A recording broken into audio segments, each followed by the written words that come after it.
tentando olhar ali por base de princípio, né? A campanha do Trump ali voltou com aquele Make America Great Again, né? É o Uhum. lema. É, olhando as atitudes do Trump, isso que você estava falando agora sobre como ele age com esses parceiros e tal, onde que o que orienta as tomadas de decisões do Trump e para onde ele quer, digamos, qual é a visão dele da America Great? Ele se cercou ali de diversos empresários, ele está olhando para setores específicos, como que ele orienta essa tomada de decisão? É possível traçar um panorama de falar assim, olha, o Trump está tomando essas decisões porque ele enxerga que a América Grande é isso, isso e isso, então por isso que ele está tomando essas decisões. Como que você faz esse tipo de análise? Eu acho que ele entende que os Estados Unidos têm que mostrar força. E eu concordo com esse raciocínio. Só que para quem que você vai mostrar força? Não é para os seus amigos. Tipo, você pode até ser mais duro, exigir alguma coisa a mais da sua parceria, da sua sociedade com os europeus, mas não é ameaçando de invadir, não é esse o tom. Esse tom ele passa do limite, assim, muito além. Você mostra força com aqueles que são um obstáculo. Assim, tipo, a Dinamarca, ela não tá competindo para ser a superpotência do mundo. Quem tá competindo para roubar o lugar dos Estados Unidos é a China. Ou você mostra força para a China, ou não vai funcionar. Claro, as pessoas vão dizer: "Ah, não, ele tá fazendo isso para ter a força, para ser great again", e, assim, para mim tá totalmente errado esse slogan, e o Elon Musk, antes dele virar o que ele virou do Trump, ele dizia isso. E vários outros caras, Peter Thiel, eh Ben Shapiro, você pega um monte de cara que é de direita e que apoia o Trump, cada um deles tem uma divergência com alguma das coisas do Trump. O Elon Musk dizia assim: "Olha, eu não concordo muito com essa ideia", tem isso gravado, dá pra achar. Hoje ele não vai falar mais isso, porque ele tá totalmente embutido dentro do projeto e ele não vai mais dizer isso. Ao contrário, ele vai repetir Make America Great Again, mas ele dizia o seguinte: "Eu não concordo com a ideia de Make America Great Again. América nunca deixou de ser great." E ele tem toda a razão. Os Estados Unidos, desde que ascendeu ao posto que está, ele nunca perdeu essa posição para ninguém. Eh, Continuar fazendo a America great, é que isso faz parte do marketing político, você tem que dizer Sim, sim. que o outro é. O problema é que as pessoas que estão ouvindo isso, elas não conseguiram entender que o que que é o marketing político, elas simplesmente falam: "Não, os Estados Unidos virou um lixo". Não, os Estados Unidos não virou um lixo.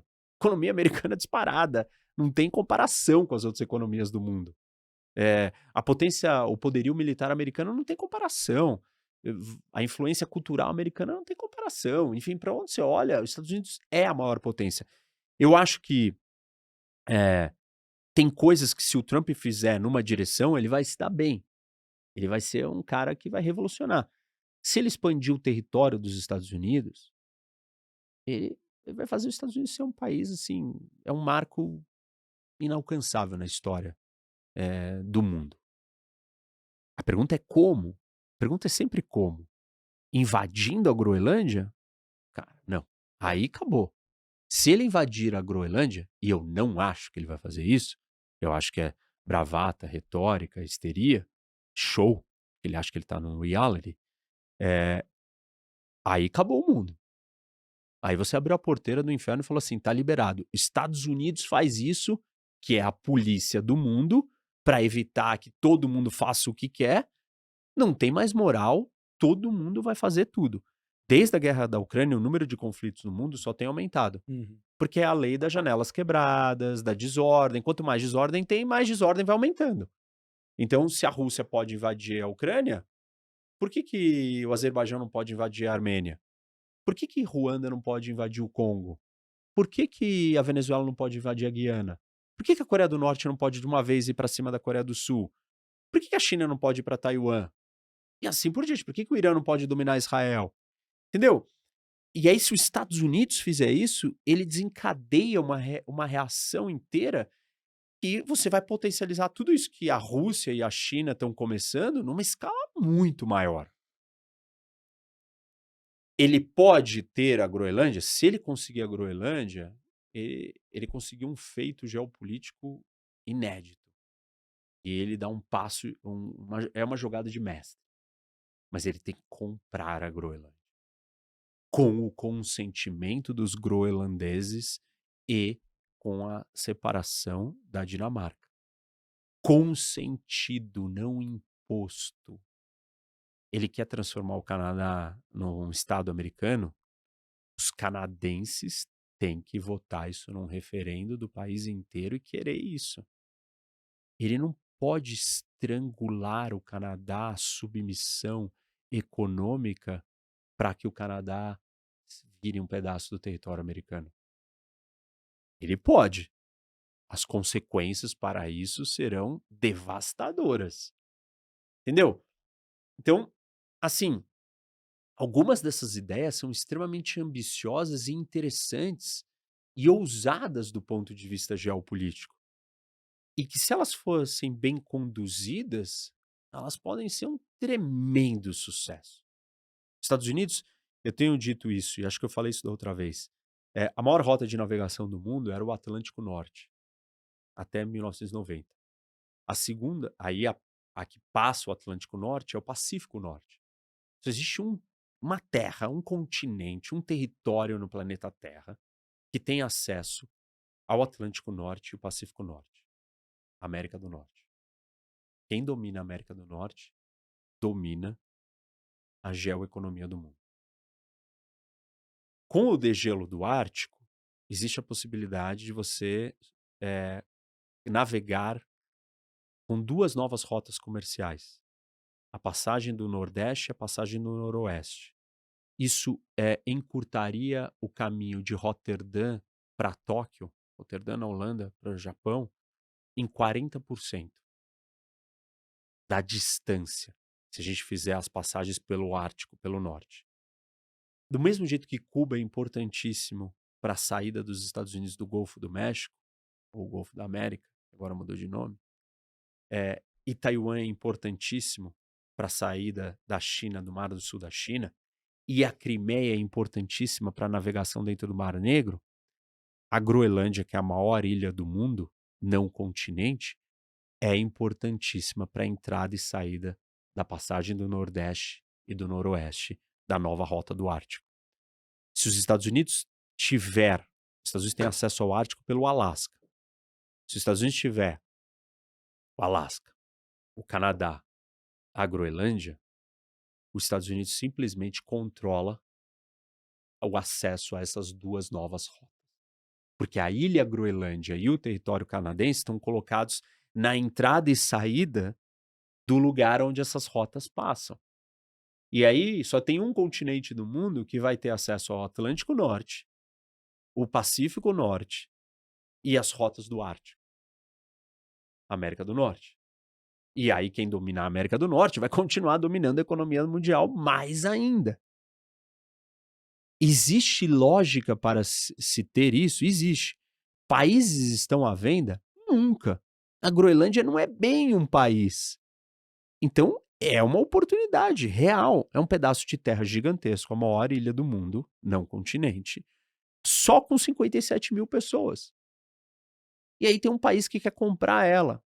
E ninguém dá atenção para ela, porque é um gelo num lugar que não tem nada. Quer dizer, tem um monte de riqueza, mas não tem nada acontecendo. Comprar a Groenlândia é assim um salto geopolítico jamais visto. Uhum. É isso que o Trump vai fazer? Me parece que as tarifas para o Canadá, e ele atrelou as tarifas para o México com a questão da imigração. E as tarifas da China com a questão da exportação do fentanyl, que é a droga sintética que está matando os americanos. Os chineses pararam de enviar a droga direto para os Estados Unidos, mas enviam o componente químico que fabrica o fentanil para o México e para o Canadá, e são feitos ali nos dois lugares e atravessam a fronteira. O Canadá, de todos esses, é o que tem menos problema, ou que causa menos problemas para os Estados Unidos. O Canadá não tem uma economia distorcida aonde, como a China faz, para prejudicar os Estados Unidos. O maior exportador de petróleo, a maior importação que os Estados Unidos faz de petróleo do mundo é do Canadá. não é da Arábia Saudita. E depois do México. E aí sim vem a Arábia Saudita, Venezuela antes e tal. Então, a implicação com o Canadá não é econômica. Ela não faz sentido do ponto de vista econômico. Ela é uma pura demonstração de força ou de criar problemas para o Canadá, que é uma economia menor que a americana e vai se prejudicar muito mais com essa tarifa, e tendo retaliado, e o Trudeau já falou que vai retaliar em 25%, e o próximo líder canadense também já falou que vai retaliar.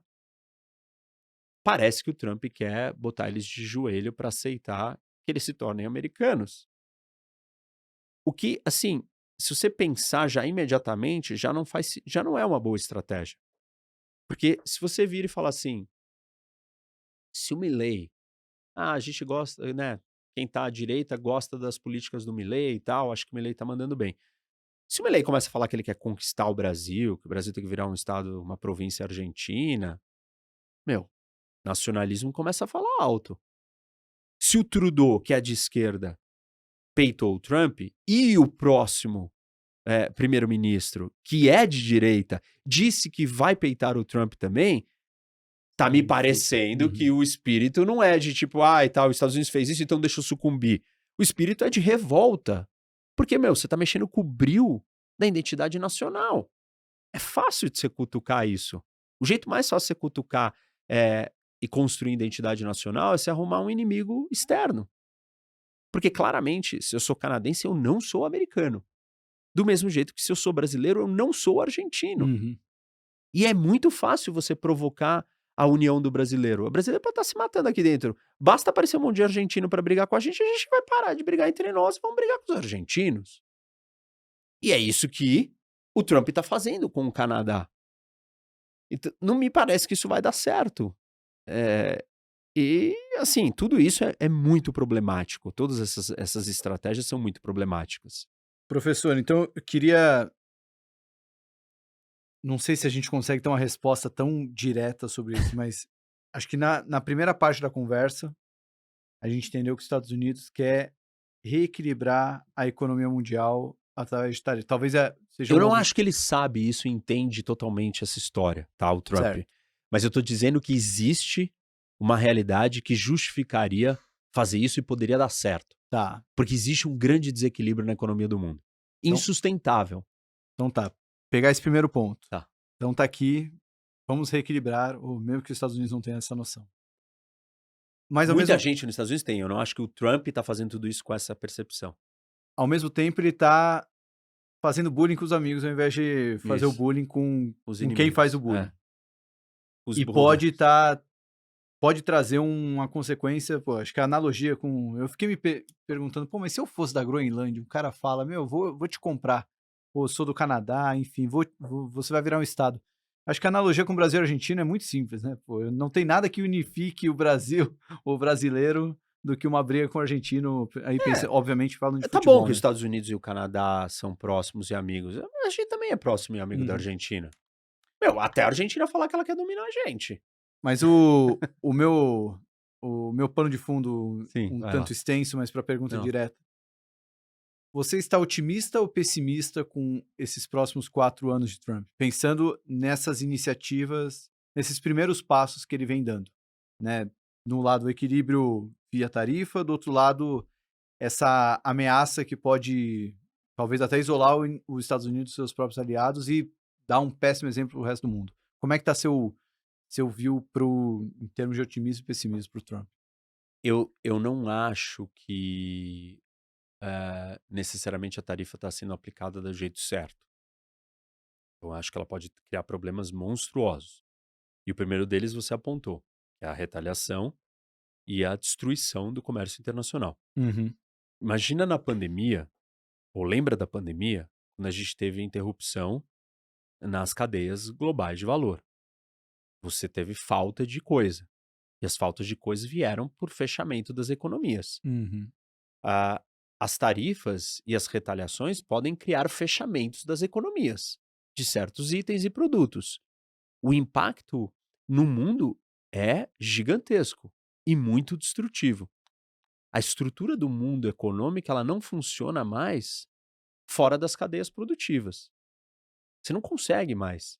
Todo mundo são micro pedaços, cada coisa é feita num lugar. O mundo está muito já interligado para entrar nesse espírito de rompimento. O Trump pode chegar num ponto de querer sair da OMC. A OMC é o mais longe que a humanidade já chegou para criar uma estrutura de prosperidade e riqueza em grande escala.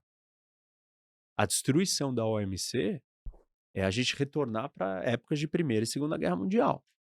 São sementes plantadas que vão levar para esse lugar. Então, eu não sei, eu desenhei um cenário onde as tarifas possam fazer sentido.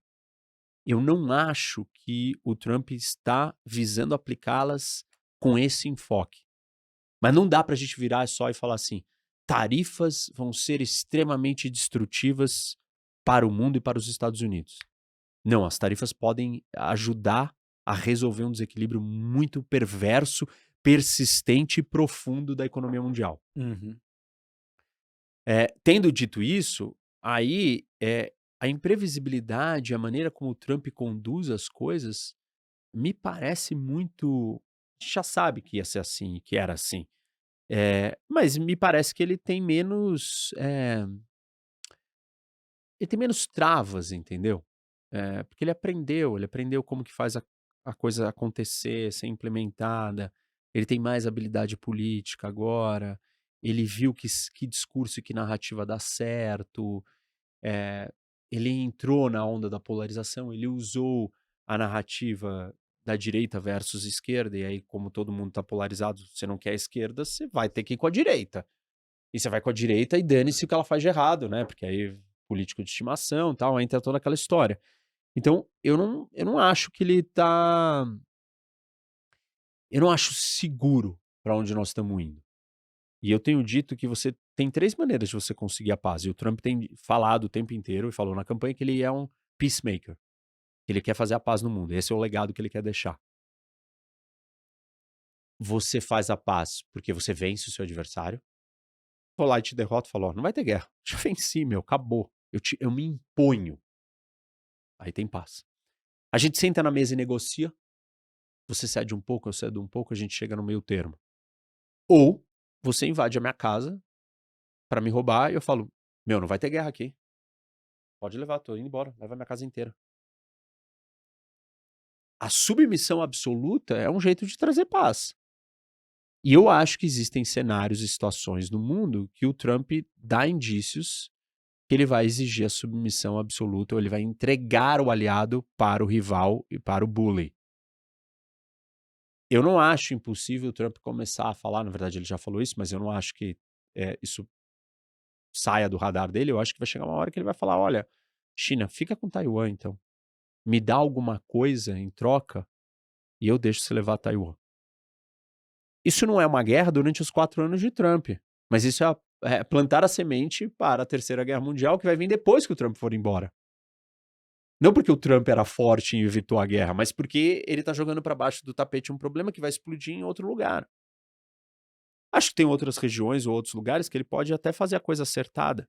Por exemplo, ele diz que ele vai tentar fazer um acordo de paz entre Israel e palestinos.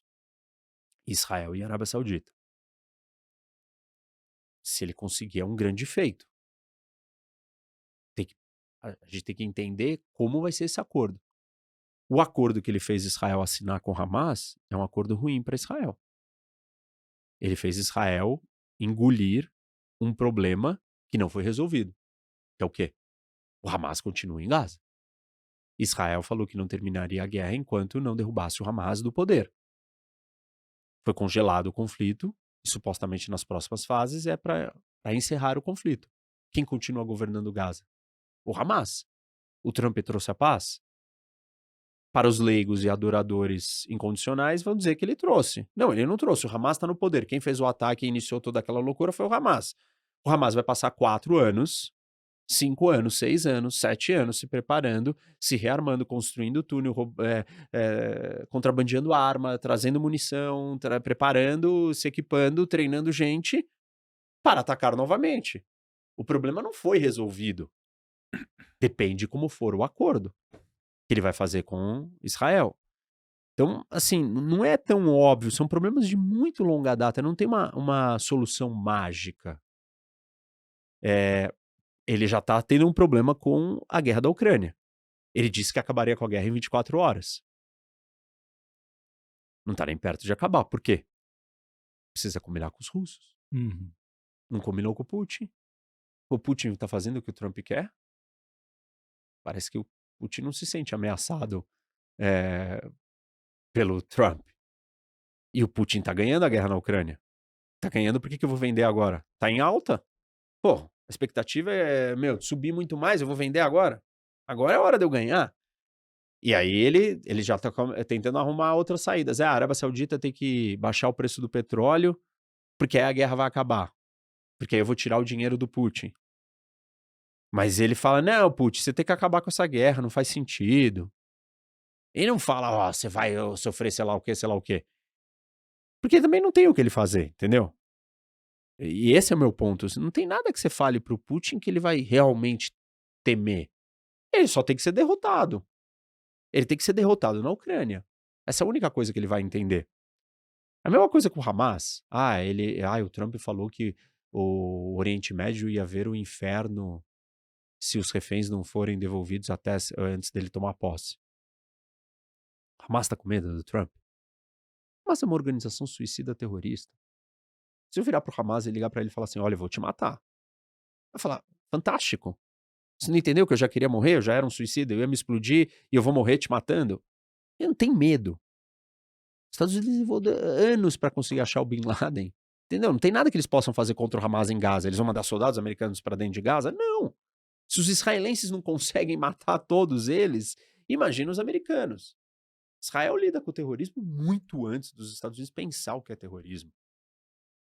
Várias dessas coisas são retóricas de narrativas, de falas de efeito que não têm o efeito real. Então, ele não tem uma solução real para o Hamas. Ele tem uma expectativa de uma solução para a guerra da Ucrânia. Precisa combinar com o Putin. Talvez a gente não sabe como ele vai lidar com Taiwan. E talvez ele ache uma solução para o Oriente Médio. Ele obrigue os palestinos, a Arábia Saudita, a forçar os palestinos a aceitarem um Estado que satisfaça Israel. Tá bom. Vai durar? Não sei. Porque assim, criou o Estado palestino, acabou com a guerra?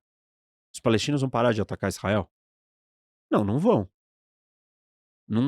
A maioria deles não vai, porque não quer que exista o Estado de Israel também. Então, essas coisas elas não são tão simples. Eu não acho que dá pra gente falar assim, os 4 anos do Trump vão ser um tormento ou vão ser uma paz absoluta. Vários dos problemas eu acredito que ele vai jogar pra frente. Não serão resolvidos. Serão revisitados em outro momento, então são crises não resolvidas. Uhum. Vários outros problemas ele vai criar. E um ou outro ele pode até resolver. Acho que o que ele tem mais chance de resolver é o Oriente Médio. Mas assim, da maneira como ele tá conduzindo as coisas agora, tá um pouco caótico. Se esse corte foi bom, esse outro corte aqui vai ser melhor ainda. Clica aqui ou então clica nesse vídeo para ver o episódio completo desse corte.